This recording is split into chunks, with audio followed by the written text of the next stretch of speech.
So this is another Tama drum, no particular reason other than I just happened to have it to hand, so I threw it on the kit and did a video on it. As you'll have seen, it is the John Tempesta signature snare drum. Now, I got this really for one reason and one reason only, and that's because I wanted something a little deeper and I wanted something a little thicker shell-wise.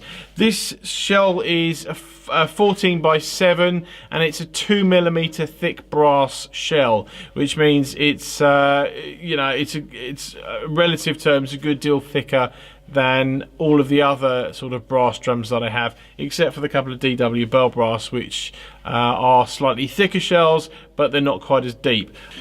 As I said, it has been played, so you know, you've got cosmetic sort of, well, they're not cosmetic issues as such, but you know, you've got scuffing over the hoops, it's faded a little bit.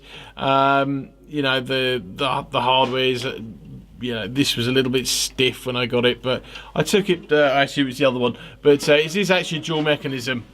There's the other one, so it's this one that was actually a little bit stiff, and I took it apart and cleaned it up and sort of straightened it out, and it works a bit better now. I mean, at the end of the day, I'm not really that fussed about it.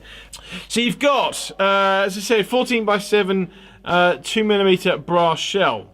You've got die-cast hoops, 10 lugs, so you've got the 10 single, I suppose they're Star Classic lugs.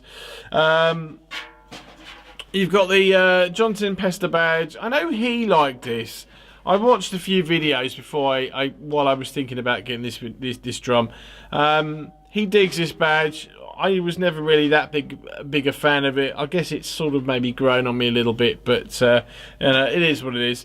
As I said, dual mechanism. So this one and the other one, I'm not going to try and lift it up too much because it does weigh quite a bit.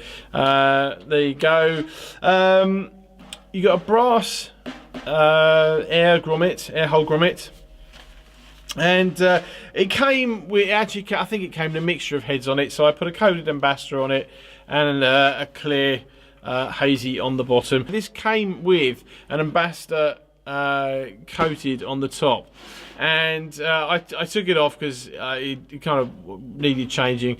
I tried about 2 or 3 other heads on this, including sort of some pre-muffled heads, and it just didn't have the same effect at all. It wasn't as open and ringy, so I ended up putting a coated ambassador on it, and it works just fine.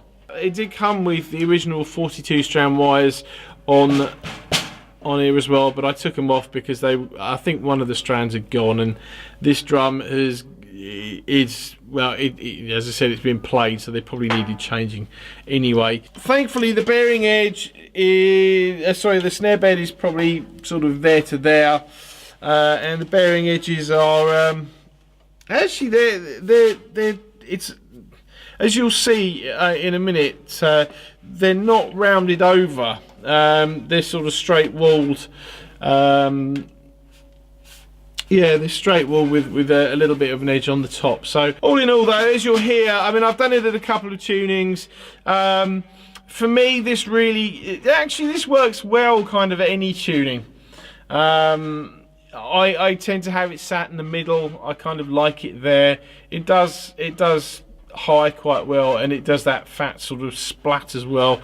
Obviously having 42s on there will help that, but you know, all in all, I mean, I'm glad I picked it up. It does exactly what I wanted it to. It does exactly what I was expecting it to do, and you know, for that I can't complain. I think it was worth the money. Anyway, thanks for watching. This is what it looks like, this is what it sounds like, and I will see you in the next video. Thank you.